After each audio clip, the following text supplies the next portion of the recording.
اور یہاں پر ہم نے کافی ساری انٹرسٹنگ اسٹڈیز کا ذکر کیا، جن میں سے سب سے پہلی تھی جو ڈیاٹری نے 1975 میں کنڈکٹ کی.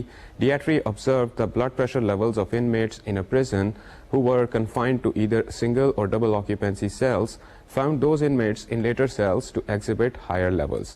ایسے سیلز کے اندر پرزنرز کو دیکھا گیا جہاں پر 2 پرزنرز اکٹھے رکھے گئے، اور ایسے سیلز کے اندر پرزنرز کو دیکھا گیا جہاں پر ایک پرزنر اکیلا تھا. تو ان کے بلڈ پریشرز کو جب مانیٹر کیا گیا تو پتہ چلا کہ وہ پرزنرز جو ایک سنگل آکیوپینسی کمرے کے اندر 2 پرزنرز رہ رہے تھے، ان کا بلڈ پریشر اس پرزنر سے زیادہ تھا جو سنگل آکیوپینسی کمرے کے اندر ایک ہی پرزنر رہ رہا تھا. اس سے ان کو کچھ بنیادی ڈائریکشن ملی کہ فزیولوجیکل ریئیکشنز کے اندر تبدیلیاں ہونا شروع ہو جاتی ہیں ایک ایسی سچویشن میں جس کے اندر انسان کراؤڈڈ محسوس کرتے ہیں. اس کے ساتھ ہی ساتھ پالس میکین اینڈ میکاکس نے 1978 میں ایک ریسرچ کی جس میں inmates in high occupancy dormitories complain more of illness than do those in lower density cell blocks. ان کو یہ پتہ چلا کہ ایسے انمیٹس جو ایسی ڈارمیٹریز میں رہتے ہیں جہاں پر پاپولیشن زیادہ ہے، وہ عموماً زیادہ بیماریوں کی کمپلینٹ کرتے ہیں. یہ ریسرچ بھی ایک یونیورسٹی کے اندر کنڈکٹ کی گئی تھی. ٹاسک پرفارمنس کی جب ہم بات کرتے ہیں تو یہاں پر کافی انٹرسٹنگ اسٹڈیز ہمارے سامنے آئیں جس کے اندر سبجیکٹس کو مختلف سچویشنس کے اندر ٹیسٹ کیا جاتا تھا کہ اگر وہ کسی ڈینس علاقے کے اندر ہیں یا ان کو ایکسپوز کیا جاتا ہے ایک ہائی ڈینسٹی سچویشن کے اوپر، تو اس سے ان کی ٹاسک پرفارمنس کے اوپر کیا فرق پڑتا ہے. یہاں پر مختلف سبجیکٹس کو لے کے جایا گیا ایسی جگہوں پر جہاں پر پاپولیشن ڈینسٹی بہت زیادہ تھی، مثال کے طور پر ریلوے اسٹیشنز کے اوپر یا مثال کے طور پر سپر مارکیٹس میں، اور یہاں پر ان کو مختلف قسم کے ٹاسک دیے گئے.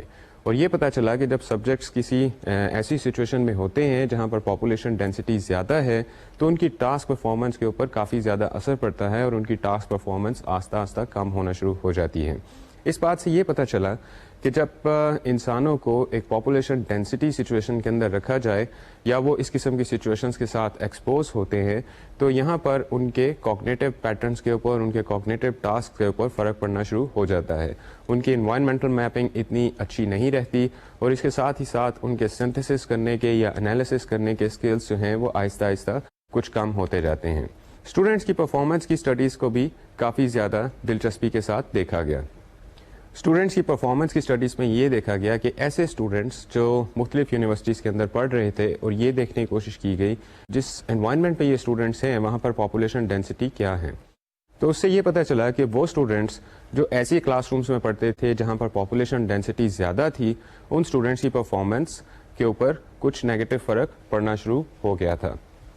یہاں پر کچھ مزید تجربات کیے گئے اور ایسے اسٹوڈنٹس کو لیا گیا جن کی پرفارمنس لو تھی، اور یہ وہ اسٹوڈنٹس تھے جو ایسے انوائرمنٹ میں تھے جہاں پر پاپولیشن ڈینسٹی ذرا زیادہ تھی. ان اسٹوڈنٹس کو جب ریلوکیٹ کیا گیا ایسی سچویشنز میں جہاں پر پاپولیشن ڈینسٹی کم تھی تو یہ دیکھنے کو ملا کہ ان اسٹوڈنٹس کی پرفارمنس انکریز ہونا شروع ہو گئی، ان کی پرفارمنس بہتر ہونا شروع ہو گئی. اسٹوڈنٹس یہاں پر آپ اپنے ریئیکشنز کو بھی دیکھ سکتے ہیں کہ جب آپ کو ایسی سچویشن کے اندر لے جایا جائے جہاں پر پاپولیشن ڈینسٹی زیادہ ہو تو کیا آپ کی ٹاسک پرفارمنس ٹھیک رہتی ہے، کیا اس کے اوپر کوئی نیگیٹو اثر پڑتا ہے یا کیا اس کے اوپر کوئی پازیٹیو اثر پڑتا ہے. مثال کے طور پر اگر آپ کسی ایسے اینکر پرسن سے یہ بات کریں گے کہ جب آپ زیادہ پاپولیشن کو دیکھتے ہیں تو آپ کے بیہیویئر کے اوپر کیا اثر پڑتا ہے، تو شاید کچھ جو بہت ایکسپرٹ اینکرس ہوں وہ آپ کو یہ بتائیں کہ جب بھی میں ایسی سچویشن میں جاتا ہوں جہاں پر میرے سامنے کافی سارے لوگ بیٹھے ہوں اور مجھے پتا ہو کہ مجھے یہاں پر ایک پروگرام کنڈکٹ کرنا ہے اور ان سے بات چیت کرنی ہے، تو میں اسٹیمولیٹ ہوتا ہوں اور میرا دل چاہتا ہے کہ اب میں یہاں پر بولوں.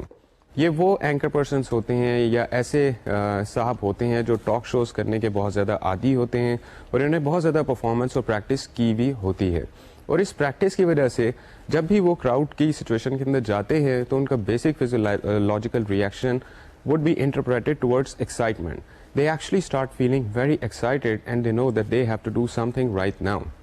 تو ان لوگوں کے پرسنل اکاؤنٹ سے ہمیں یہ بات پتہ چلتی ہے کہ جب انہوں نے اپنا انٹرنل کانفیڈنس بلڈ کر لیا ہوتا ہے تو کراؤڈ کی ایک سچویشن ان کو ایکسائٹمنٹ کی فیز کے اندر لے جاتی ہے جہاں پر شاید ان کی پرفارمنس کراؤڈ کو دیکھ کر بہترین ہو جاتی ہے. اس کے ساتھ ہی ساتھ اسٹوڈنٹس آپ اپنے آپ کو ریمائنڈ کروا سکتے ہیں ایک ایسا واقعہ جس میں آپ کو ڈبیٹ کرنی پڑی ہو بہت سارے لوگوں کے سامنے. اگر آپ کو یہ واقعہ یاد ہے تو شاید آپ کو یہ بھی یاد ہو کہ جب بھی آپ ڈیبیٹ کرنے کے لیے جاتے تھے انیشیلی، ابھی آپ ایکسپرٹ ڈیبیٹر یا ایکسپرٹ اسپیکر نہیں بنے تھے، تو کراؤڈ کو دیکھ کر آپ شاید خوفزدہ ہو جاتے تھے اور آپ کی باڈی کے اندر کافی زیادہ ہیجان کی کیفیت طاری ہو جاتی تھی، جس کا مطلب ہے کہ شاید آپ کی ہارٹ بیٹ تیز ہو گئی ہے، آپ کی باڈی میں ہلکا سا ٹریمر ہے اور آپ یہ محسوس کر رہے ہیں کہ میرا دماغ اس وقت نہیں چل رہا اینڈ آئی ڈونٹ نو کہ جب میں کراؤڈ کے سامنے جاؤں گا تو میں کس طرح سے پرفارم کر پاؤں گا۔ دراصل کیونکہ آپ نے اپنا کانفیڈینس اس وقت تک بلٹ اپ نہیں کیا ہوتا اور آپ ایک ایکسپیرینسڈ اسپیکر نہیں بنے ہوتے، اس لیے کراؤڈ کو دیکھ کر آپ کی پرفارمنس کے اوپر ایک نیگیٹو اثر پڑتا ہے۔ اسٹوڈینٹس، یہاں پر میں آپ کو بتاؤں گا ایک ڈینسٹی انٹینسٹی ماڈل کے بارے میں جو فریڈ مین نے 1951 میں ہمیں دیا۔ ڈینسٹی انٹینسٹی ماڈل کچھ اسی قسم کی بات کرتا ہے۔ ڈینسٹی انٹینسٹی ماڈل میں فریڈ مین یہ کہتے ہیں کہ جب ہم کسی کراؤڈڈ سچویشن میں جاتے ہیں تو جو ہماری ایگزسٹنگ افیکٹو اسٹیٹ ہے وہ کسی طرح سے انٹینسیفائی ہو جاتی ہے۔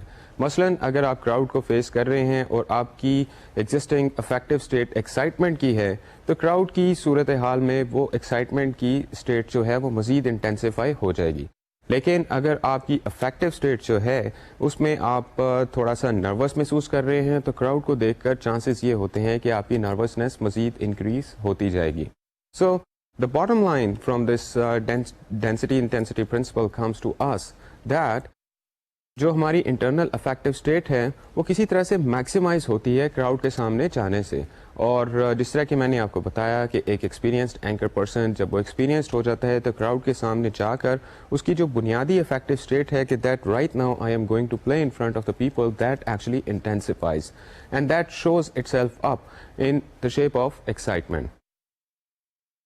اسٹوڈینٹس، کراؤڈ کے اندر انسان کے بیہیویئر پر کیا اثر پڑتا ہے اور کراؤڈنگ کے زیر اثر انسانوں کے اندر کیا نیگیٹو امپلیکیشنز پیدا ہو سکتی ہیں، اس کو بھی کافی زیادہ اسٹڈی کیا گیا اور مختلف قسم کی سچویشنز میں انسانوں کو دیکھا گیا اور یہ جاننے کی کوشش کی گئی کہ انسانوں کے جو بنیادی جذبات ہیں ان کے اندر کس قسم کی تحریک پیدا ہوتی ہے کراؤڈ کی سچویشن کے اندر۔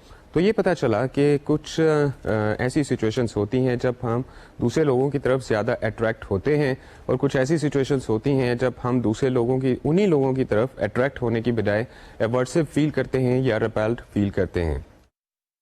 جو تجربات اس سلسلے میں کیے گئے اس میں مختلف سبجیکٹس کو ایکسپوز کیا گیا ڈینسٹی ریلیٹڈ سچویشن کے اندر اور ایسی سچویشن میں جہاں پر ایمبینٹ ٹیمپریچرز زیادہ تھے تاکہ سبجیکٹس انکمفرٹیبل محسوس کرنا شروع کرتے ہیں۔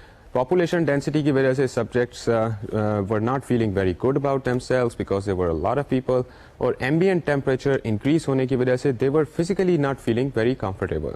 یہاں پر ان کو مختلف قسم کے اسٹرینجرس دکھائے گئے اور ان سے ان کی ایویلیویشن مانگی گئی۔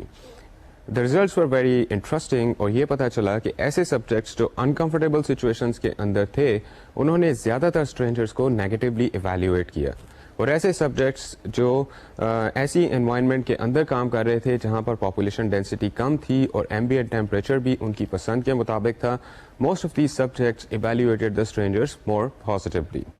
اسٹوڈینٹس، یہاں پر یہ بھی دیکھنے کی کوشش کی گئی کہ ہمارا جو بنیادی ایک ایموشنل ریئیکشن ہوتا ہے ایگریشن کا، اس کے اوپر کراؤڈنگ کے اندر کیا اثرات پڑتے ہیں، اور پتہ یہ چلا کہ کراؤڈنگ کے اندر شاید ایگریشن کا کوئی ایک ڈائریکٹ ریلیشن شپ تو نہ ہو، گو کہ یہاں پر مختلف قسم کی اسٹڈیز ہمارے پاس موجود ہیں۔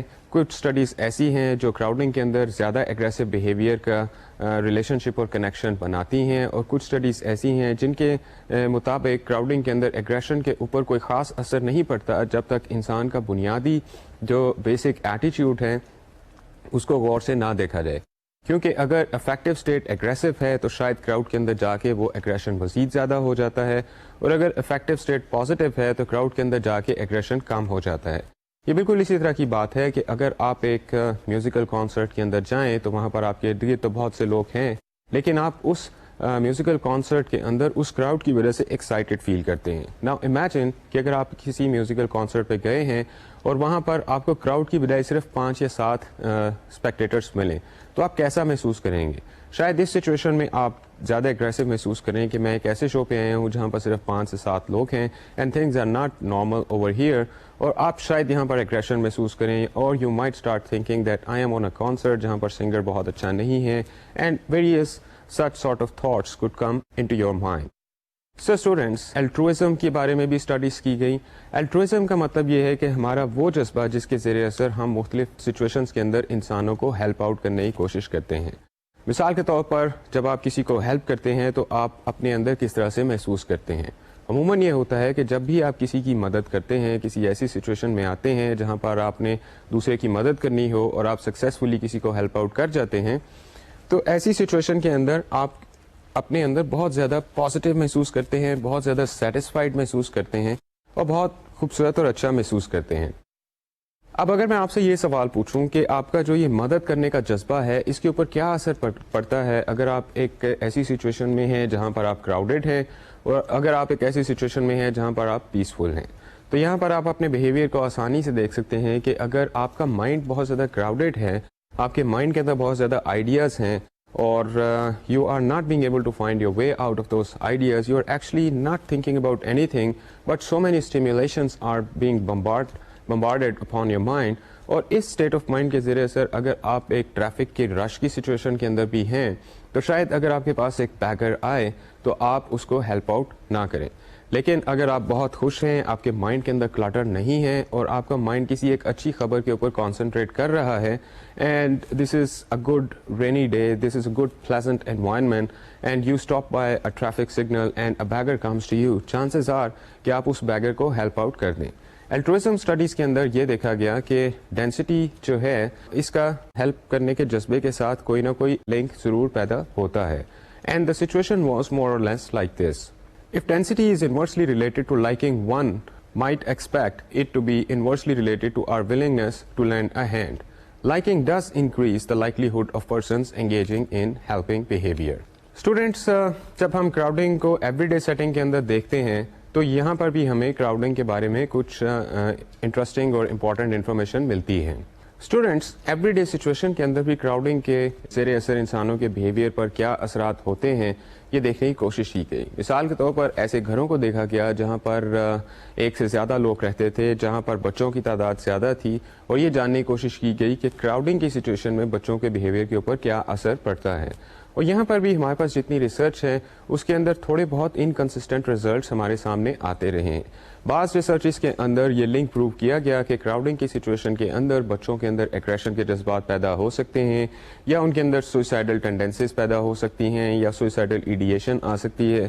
لیکن زیادہ تر اسٹڈیز ایسی بھی تھیں جن کے اندر اس قسم کا کوئی کنیکشن پیدا نہ ہو سکا. اور زیادہ تر اسٹڈیز کے اندر یہ دیکھا گیا کہ عموماً جو ایون سوئسائڈ کی اگر ہم بات کریں تو سوئسائڈ کے اندر ایسی جگہوں پر بھی سوئسائڈ ہو جاتی ہے جہاں پر کراؤڈڈ سچویشن ہے, اور ایسی جگہوں پر بھی سوئسائڈ اٹیمپٹ ہو جاتی ہے جہاں پر کراؤڈڈ سچویشن نہیں ہے, and in fact the environment is very peaceful and کام.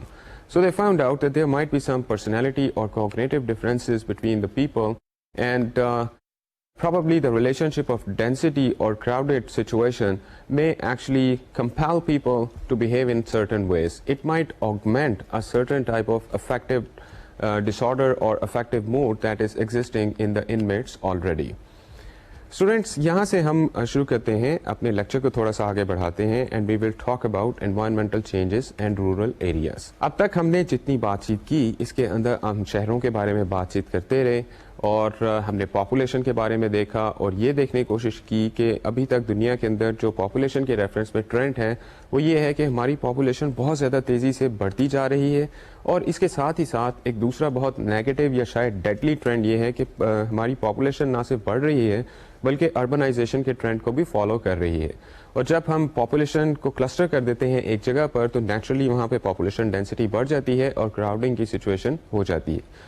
اب تک ہمارا سارا فوکس دراصل اربن ایریاز کی طرف رہا, اور ہم نے انوائرمنٹل چینجز کا اربن ایریاز کے اوپر امپیکٹ کو اسٹڈی کرنے کی کوشش کی.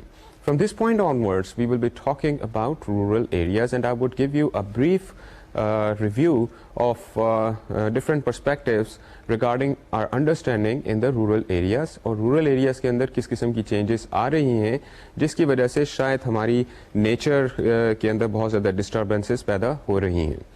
اسٹوڈینٹس, رورل ایریاز کی جب بھی بات کی جاتی ہے تو دو کانسیپٹ آپ کے ذہن میں ضرور آتے ہوں گے. مثال کے طور پر اگر میں آپ سے کہوں کہ let us organise a trip to a village, تو شاید آپ کے ذہن میں یہ آئے کہ جب میں کسی گاؤں میں جاؤں گا تو وہاں پر ماحول بہت زیادہ نیچرل ہوگا, اور اس کے ساتھ ہی ساتھ آپ کے ذہن میں جو دوسری بات آئے گی وہ یہ ہوگی کہ گاؤں کے اندر آبادی کم ہوگی، اور کیونکہ آبادی کم ہوگی، پاپولیشن کم ہوگی، کم لوگ ہوں گے، تو کم لوگوں کو ہم ایک آسانی سے کمیونٹی کے تصور کے اندر لے کے آ سکتے ہیں.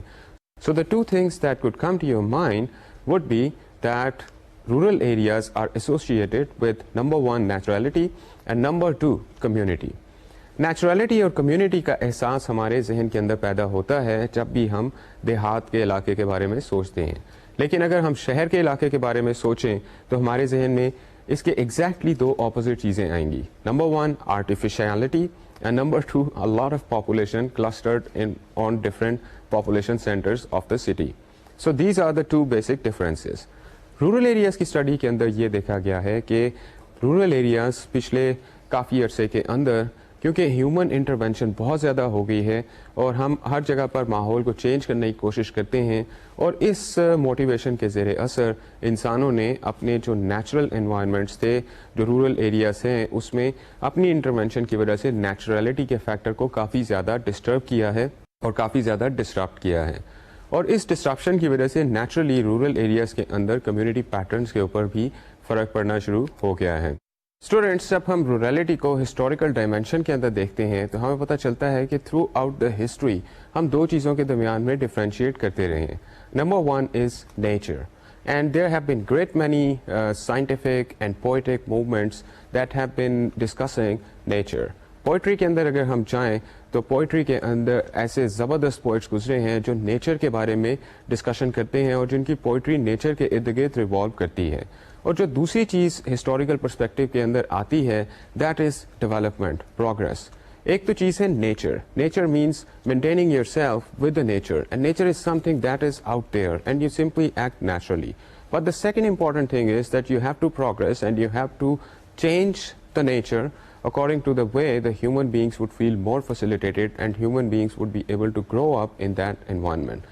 So when we come down to this point, we find out that two basic dimensions are, number one is nature, that how to maintain nature, and number two is that how to grow up the civilization. اب اسی dimension کو اگر ہم انسانوں کی general life کے اندر لے کے آئیں تو ہسٹوریکلی ہمیں ڈسٹنکشن ملے گی دو طرح کی جگہوں میں. Number one is country side یا ولیجز یا rural areas, and number two is the cities جہاں پر بہت زیادہ پروگرس ہو رہی ہے. تو جب بھی ہم رورل ایریاز کی بات کرتے ہیں تو ہمارے ذہن میں نیچرل چیزیں آتی ہیں، اور جب بھی ہم کنٹری سائڈ کی بات کرتے ہیں تو ہمارے پاس آرٹیفیشل چیزیں آتی ہیں.